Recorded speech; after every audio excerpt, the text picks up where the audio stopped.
3 minutes on the clock. And in 3, 2, go. Hi, my name is Jennifer Simkowitz. I'm founder and CEO of Keepster. 560 billion text messages are sent every month worldwide. We use texting way more than we do social media. The problem is with the volume and the fragmentation, it's unnavigable. Keepster is here to deal with that. Keepster creates order and extracts meaning from this mass of messaging. So here is how it works. You install the app on your desktop, back up all your messages, which appear according to the platforms that you use. You then select by contact, select the messages that are important. You can also search by keyword and by date and place those selected messages into folders called Keepsters for your curated content. For now, the process is done manually. However, very soon we will be implementing AI. Either way, you land up with an archive of your most important messages. You can use these Keepsters to create books, 4 to 100 pages. We have a printing service, and they'll ship it to you. So with this book, Keepster book, Jack killed it for Valentine's Day. And here, this Keepster book is packed with messages that came in to welcome baby Luna on her arrival. Our biggest our competitors, the people who we see are closest to us. There's no real direct competition, but the people closest to us are the online photo print businesses. It's a $2 billion business. That tells us that people are willing to spend their time and their money to preserve their most important moments. The great thing about Keepster is we can import texts. The others just do photos. Our early testing shows us that women 25 to 45 who like to upload photos and our moms are going to be our first adopters. We are going to focus on these memory keepers and give them a range of great products, including cards, digital sharing, and video. However, we believe that with the tools that we've developed, these are valuable to all messaging users and eventually could be used in enterprise. We're excited. We start our beta launch next week, and our biggest priority is going to be on implementing smart search tools and AI. Here is my great team, and I'm inviting you, please, to sign up for beta testing. Come visit us at our booth to see our products, and remember, Keepster, what matters most. Thank you. Okay, well done. Very good. All right, feedback from our judges. So I guess my question is, how frequently do you expect people to have this behavior of wanting to save?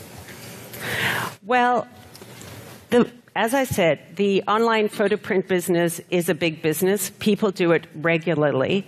I think that once we've implemented AI and smart search tools, I think people will do it on a more regular basis. I think right now, the people that our customers are going to be those people who make photo books for milestone moments. But built into this is the capacity for this to be a regular, ongoing way, because there's really no way. Do you have any data on how often people make these books? We are pre-launch in terms of how many times people make photo books like a year. That's a great question, and thank you for asking me that. I need to check that. I've just sort of been overwhelmed by and by the way, Amazon has even gone into the photo printing business, so they clearly know what they're doing. We know that it's a growing market. It's grown by about 11.7%, I think, over the last year.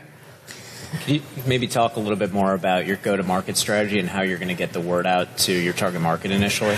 Well, we're going to go with, we're focusing on moms. We're going to actually start with friends and family. Facebook ad testing has been really helpful for us. We're going to advertise with them. So that's really going to be our first step. Does this platform only have relevance for text messages? No, the books in the samples that maybe you'll see, it includes text at the moment, text and photos and emoji. Eventually, we will expand to include video and eventually voice as well. So it's a way to curate all this media that we have out there. And we're starting with text messaging because we actually believe that no one's really taken text messaging seriously. What's happened is that there's been an increase in the number of text messaging platforms, but there's really nothing there to do to manage it. Text aggregators put it all in one place, but they are not actually providing some sort of structure to make sense out of all this data that we have. I guess I'm asking, I might be naive, but most of my content is actually on Facebook or on other social media, not on text. So text for me is just more about like convenience and like small group of people. This is not going to be for everyone, but what it shows is there's like 80. has a difference between. Go ahead. Okay. Well, I would buy a book like that. So some of our most intimate conversations and relationships are actually through text, and my whole history with my girlfriend is full of things just between me and her. Great, good. And Sign I up. would be a customer. So Please. two things. I would be a customer. I would buy a book. I don't know how often I would buy a book, to Nir's point, but I would buy a book and gift it to my girlfriend and be, hey, here's a conversation when we first met, like 2 years ago. And I think that would be special and interesting. I guess one piece of feedback was in the beginning of the pitch, I didn't know the direction. It was unclear that you were kind of moving into this book and this artifact space, more like an app to aggregate your conversations. So just one piece of feedback. My question, though, is more around how do you know how many people are like me that might buy a book? Do you have any data around how many people would actually do this and actually purchase a book of their conversations with loved ones or friends? For example, we looked at, I think it was the last month of 2015, 26 million people visited an online photo print book service. That's a lot of people. The idea, what we have to take on is explaining to people that now, your texts are as valuable as your pictures. I think that that's going to be a challenge for us, but I'm kind of excited by it because I think that there is no other way to preserve our meaningful communication, and down the road, that's really important. So, again, pre-launch. This is a product question for you, Ryan. Product question for you, Ryan, is how far back does iMessage go? Do you know? Because I'm kind of having this wait a second, I've had years and years of this. Is it all gone? And I'm kind of having this regret. Does iMessage have a time limit where it purges it, or they last forever? Once you start running out of memory. I just went through this on my phone, which is why I see this as a pain point, because after you reach a certain memory level, I guess it starts I just want to pay $10 a month or $5 a month to never have to worry about it and have it all stored somewhere automatically and searchable. I mean, now we're talking about riffing on product ideas. I would love some sort of, Time Hop can be a really interesting source of inspiration if you want to resurface conversations from a year ago and prompt people to, hey, memorialize this and gift this to your girlfriend, your mom, whatever it is. We've looked at them, and Facebook sort of killed them. But so it's been a great learning thing. We're very, very aware of it, and feel that just gives us further evidence. People want to relive their histories and value their histories. People love nostalgia. Let's hear it for Keepster.